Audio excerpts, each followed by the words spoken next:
The following question is serious and meaningful and poignant and powerful, and I'm not even sure what to say. So there. I'm so excited about this question, although I'm not sure when I'm done with the answer you'll know what the answer is. In other words, I'm not sure I know myself what the answer to the question, but the question is very, very important. What is the correct approach to the intensely negative events happening in the world today? What meaning do they hold according to Torah, and what is the correct approach hashkafically and in very practical terms? What does Chassidus tell us about how we should live now? In other words, what is the Rebbe's position? Are we obligated to work within nature by taking protective measures such as stockpiling, food, etc., or should we disregard local and world events and continue life as usual? Should we block out the world and focus on doing Torah and mitzvahs to bring Mashiach? Or is this naive? Or perhaps it's correct? And he finishes with, thank you for addressing this question.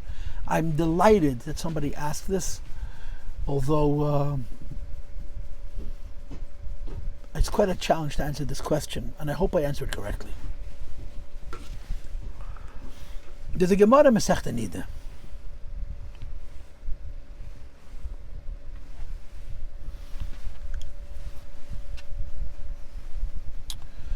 Which is particularly disturbing. The Gemara tells the story of Gedalia ben Achikam, the Gedalia of Tzayim Gedalia. This is it's a story, it's quite detailed in Tanakh, in the book of Jeremiah, in the book of Yirmiyah, you could look it up, where he was left, I guess you would call him the Babylonian regent, the Babylonian representative, in Eretz Yisrael, in Israel, after the destruction of the first Beis Hamikdash through Nebuchadnezzar Melech Babel, Nebuchadnezzar, the king of Babylon, Babylonia. When Nebuchadnezzar destroyed the first Beis Hamikdash, he allowed Jews to remain, and he left Gedalia ben Achikam as the leader who was accountable to him to keep the peace and to have the people serve their new master, as it were, and they're free to practice Torah and mitzvahs and do whatever they needed to do, and so on. The condition was they have to be subservient to Babel. Now, naturally, the Jews were very angry at Babel. Babel had killed so many of their members, it's indescribable. They came and they destroyed the Beis Hamikdash with viciousness and with cruelty. And then, of course, they destroyed the temple itself, which is reason enough to hate Nebuchadnezzar. And there was an undercurrent in the Jewish world, but particularly in Israel at that time. The undercurrent was that Babel had an enemy. There was another powerful nation that was vying for world dominance at the time, which was Mitzrayim, Pare, Achei, I think it was. The pharaohs of Egypt were a challenge and a threat to the Babylonian kings in Babylon. Of course, as it would play out, Nebuchadnezzar would become a Moshel B'Kippur. He would dominate the whole world. He would conquer Egypt. He would subdue Egypt. And the Jews who sided with Egypt suffered twice. They suffered with the destruction of the Beis Hamikdash when Babel came to destroy the Beis Hamikdash, and they suffered again for their disloyalty to Babel when they went to Mitzrayim in defiance of Babel. And one of the places where this came to a head was in Eretz Yisrael. Gedalia was appointed the representative of the Babylonian kingdom, Babylonian king. It was his role to keep order and to maintain a submission and a support for the kings of Babel.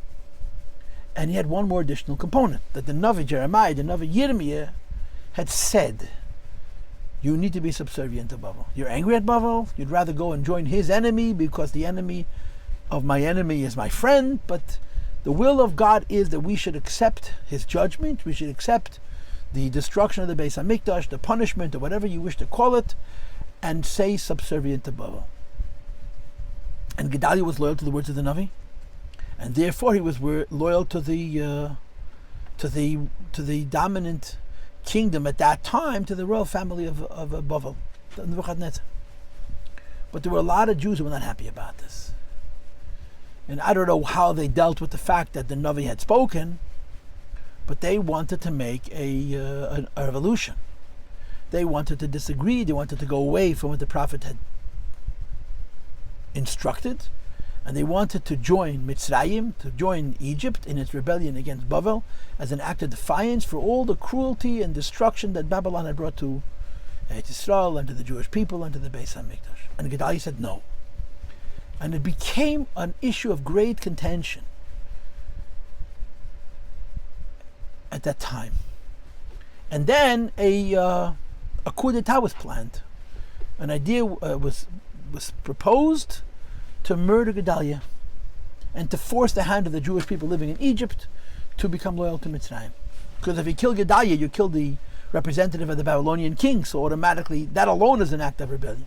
And they would have to run to Egypt and hide behind the shield of the Egyptian kings. And Gedalia was informed. Gedalia was told that Pliny so-and-so wants to kill you. That man was one of his best friends. And the Gemara says Gedalia refused to believe it because it's Lashon Hara. He's not allowed to accept Lashon Hara, and he wasn't careful and he was murdered. And it was tragic. The result of the murder of Gedalia was that all the Jews had to run away to Egypt.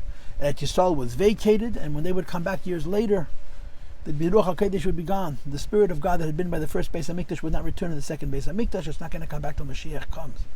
And I think that's part of the reason we fast on the day that Gedalia was murdered. It's much more than the death of a man, even a prophet.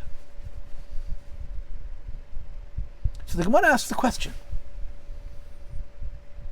I don't understand. It says in Torah that you're not allowed to be makabel lashon hara. You're not allowed to accept libel.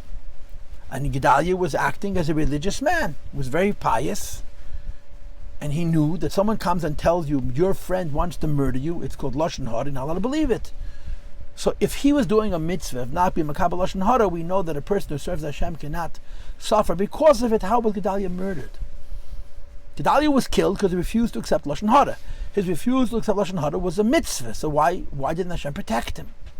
And the Gemara gives a strange answer. The Gemara says you're not allowed to accept lashon hara, but you can't make believe you didn't hear it. You have to be wary of it. You're not allowed to suspect that person of being that criminal, but you can't make believe nobody told you anything. Which is a very, very strange instruction that leaves us incredibly unsure about where is the truth. So how much do I believe the lashon hara? How much do I not believe the lashon hara? I believe the lashon hara to be weary of that friend of mine, but I don't believe lashon hara to dislike him or to hold a grudge or whatever the case is. I think this Gemara is at the base of the answer to your question. To say that people should not pay attention to what's going on in the world, I don't think that that's correct. You have to know what's going on, basically.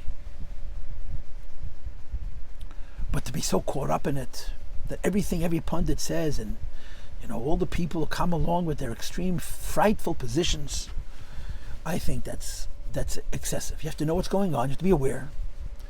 And chas v'sholom, there's ever a situation where there's a real danger, we have to take action. But being aware doesn't mean being afraid.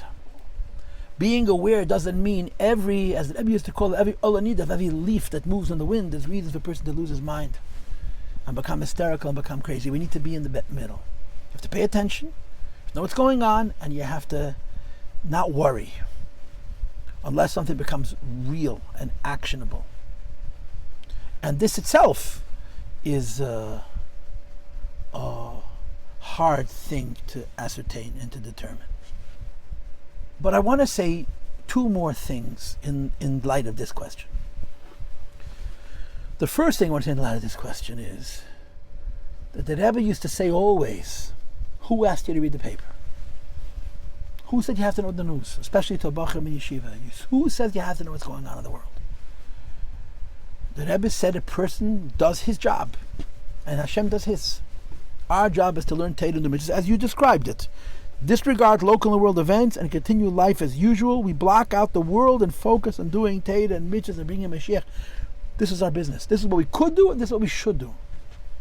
To pay attention to every piece of news and to follow every news outlet and so on and so forth. You have no requirement to do that. None. The Rebbe would encourage people not to know what's going on in the news. You don't need to know.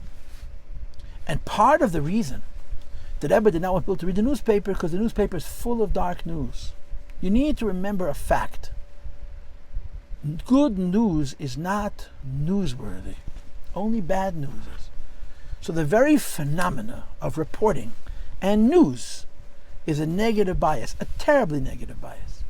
When you read a newspaper, when you follow any kind of news outlet, you get the impression that the world is falling apart. Even if you go to the Chabad sites, they don't report the good things, they report tragedies. This one died, this one was attacked by a person in the street, and this one had another tragedy. For every piece of bad news that happens, there's 1,000 pieces of incredible news that are not reported because they're not going to get your attention. They're boring. Meaning the news that you're hearing isn't even the truth. The news that you're hearing is the bad news. And it creates a tendency towards fear. And the Rebbe was so against frightening people. And it's interesting to me how quickly people are frightened.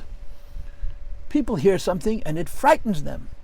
And they forget that what they're hearing in the best of circumstances is not the whole story. It's part of the story, and usually it's the negative part of the story. And B'klal, a person is supposed to keep his head and not so emotionally respond to every situation. So the very involvement in news is almost invariably subjecting yourself to having a pessimistic view of the reality. And the Rebbe doesn't want that at all. The Rebbe used to say to politicians and to news people, don't frighten people. Don't frighten people unnecessarily. And this is a tragic reality of news and following the news. So when you say intensely negative events happening in the world today, how intensely negative are these events? Why don't you study history? Just history of the last 100 years, last 200 years. Really intensely negative? Let's talk about the Jewish people. And the truth is, it's not just the Jewish people, it's really the whole world. But let's talk about the Jewish people. Jews haven't had it this good since the second Beis Hamikdash. Jews have not been in a safer and a richer and a more positive space than they're in right now. We all got stuff, but the fear mongers, I'm sorry for using that expression, who have a need to frighten you, and I don't know what their end game is, I don't know why they need to, and portray the world as terrible. The world we're living in today is incredibly good, and especially if you're a Lubavitcher Chassid, and you have an ounce of Amunah and Divrei Arav and the Rebbe's holy words that Hine Zeh Melech HaMashiach Bo. What are you so afraid of? I don't see such intensely negative things happen. There are bad things in the world, some very bad things in the world, but they don't compare to what history was like. Certainly not for Jews, certainly not for Yidden. Any place, Kemat, almost. So I object to the very foundational argument that there's intensely negative things in the world. Should I ignore them? Meaning, even if you follow the news, you need to have a filter. You need to decide what's true and what's false, what's a reason to be frightened, what's not a reason to be frightened. Again, I repeat, by and large, I think we're living in a better time than ever. When I hear all of this talk about anti-Semitism, I tell my students all the time, American Goyim are not anti-Semitic. There are anti-Semites in America, but American non-Jews are not anti-Semitic as a rule. And we have to stop creating in our minds this fear. They're not our enemies. We have to makadr them, teach them how to serve Hashem, teach them the Sheva Mitzvahs, B'nai Neach, teach them about the Eibishter, teach them about family values, teach them about loyalty, not be afraid of them. In conclusion, I wish to say, years ago, before Gimel Tammuz, the Rebbe commented on world events occasionally, very infrequently, occasionally. He either commented because something was really critical and dangerous, like, for example, the Cuban Missile Crisis, or he commented because he felt that it related to Jewish people and Mashiach and something he was discussing. And he kept our heads on our heads. He prevented us from falling into the human tendency towards being afraid. A human being, a Yid, a Chassid, a Lubavitcher Chassid, has at his base positive thinking, optimism. And the world tries to steal it from us in 1,001 ways. And one of them is bad news, real or imagined, correctly depicted or exaggerated. Unfortunately, the physical presence of the Rebbe, to remind us not to lose our heads, is a challenge today. It's hard for us. We can't sell our souls. We can't throw our Chassidus in the garbage. The values that the Rebbe gave us, and the approach of the Rebbe to the world. You never lose your head. You always keep your head. You're never in a panic. You act, and don't be afraid. Don't be afraid. The world isn't that bad. Our life isn't that bad. And most important of all, we're holding at the threshold of Mashiach, which is a very good thing. And one of the things that the Rebbe spoke about often, which should be very encouraging to all of us, and it's something that we've watched happen over the course of our lifetime, that the last moments in Golus are beautiful, are lit up, are redemption-like. That's how it was in Egypt, and that's what's been happening in look at the last few decades. The Soviet Union went away. The world is an open place. Yidden, almost in every place in the world, are doing well and safe. They're prospering. Where's all this fear coming from? I know where the fear is coming from, but we should have enough Chassidus to hold on to the perspective that the Rebbe gave us, to live our lives with positivity. I don't think you have to ignore the facts, but not to react to every negative piece of news and go into a panic and frighten other people. Let's be positive and let's make other people around us positive. Let's be balanced, and the mitzvah Hashem taketh miyad will be married to the coming of Mashiach. And if nothing else, Mashiach is going to give us an interpretation of the news that will be accurate and precise and balanced, rather than negative and fright-filled.